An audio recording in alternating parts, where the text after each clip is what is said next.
Hi friends, ಎಲ್ರಿಗೂ ನಮಸ್ತೆ. ಎಲ್ಲರೂ ಹೇಗಿದ್ದೀರಾ? ಐ ಹೋಪ್ ಎಲ್ಲರೂ ಚೆನ್ನಾಗಿದ್ದೀರಾ ಅನ್ಕೋತೀನಿ. ಈ ನನ್ನ ಮೊದಲನೇ ವಿಡಿಯೋನ ಯಾರ್ಯಾರು ನೋಡ್ತಿದ್ದೀರೋ ಸಬ್ಸ್ಕ್ರೈಬ್ ಮಾಡಿ, ಲೈಕ್ ಮಾಡಿ ಆ್ಯಂಡ್ ಶೇರ್ ಮಾಡಿ. ಇವತ್ತು ತುಂಬ ಇನ್ಫಾರ್ಮೇಟಿವ್ ಆಗಿರೋ ಒಂದು ವಿಡಿಯೋ ನಾನು ನಿಮ್ಮ ಮುಂದೆ ತಂದಿದ್ದೀನಿ. ಏನಪ್ಪ ಅಂದರೆ ಎಲ್ರಿಗೂ ಎಲೆಕ್ಟ್ರಿಕಲ್ ಗೀಸರ್ ಅಂತ ತೋರಿಸ್ತಾ ಇದ್ರು. ಇನ್ಸ್ಟಾಗ್ರಾಮ್, ಫೇಸ್ಬುಕ್ ಎಲ್ಲ ಕಡೆನೂ ಬರ್ತಾ ಇರೋ ಅಂತಹ ಈ ಎಲೆಕ್ಟ್ರಿಕಲ್ ಗೀಸರ್ನ ನಮ್ಮ ಮನೆಗೂ ಕೂಡ ತರಿಸಿದ್ದ ಒಂದು ವಾರದ ನಂತರ ಈ ಪರಿಸ್ಥಿತಿಗೆ ಬಂದಿದೆ. ಯಾರೂ ಕೂಡ ನಂಬಿ ಮಕ್ಕಳಿರೋ ಮನೇಲಂತೂ ತೆಗೆದುಕೊಳ್ಳೋಕ್ಕೆ ಹೋಗಬೇಡಿ. ಯಾಕೆಂದರೆ ನೋಡಿ, ಈ ಪರಿಸ್ಥಿತಿಗೆ ಬಂದರೆ ಏನು ಮಾಡೋಕ್ಕಾಗುತ್ತೆ. ನಾವು ನಂಬಿ ತಗೊಂಡು ಈ ಥರ ಆಗಿದೆ. ನನಗೆ ಒಂದು ಕ್ಷಣ ಭಯ ಆಗಿದೆ ಫ್ರೆಂಡ್ಸ್. ಯಾರೂ ಕೂಡ ಟ್ರಸ್ಟ್ ಮಾಡಬೇಡಿ ಈ ಗೀಸರ್ನ.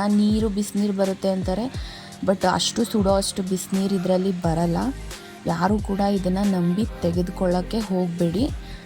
ಆದಷ್ಟು ಈ ವಿಡಿಯೋನ ಶೇರ್ ಮಾಡಿ ಫ್ರೆಂಡ್ಸ್. ಯಾರು ತಗೋಬಾರ್ದು, ಯಾಕೆಂತ ಅಂದರೆ ಮಕ್ಕಳಿರೋ ಮನೆಗಳಲ್ಲಿ ತುಂಬ ಡೇಂಜರಸ್ ಇದು. ಹಾಗಾಗಿ ಯಾರು ತೆಗೆದುಕೊಳ್ಳೋಕ್ಕೆ ಹೋಗಬೇಡಿ.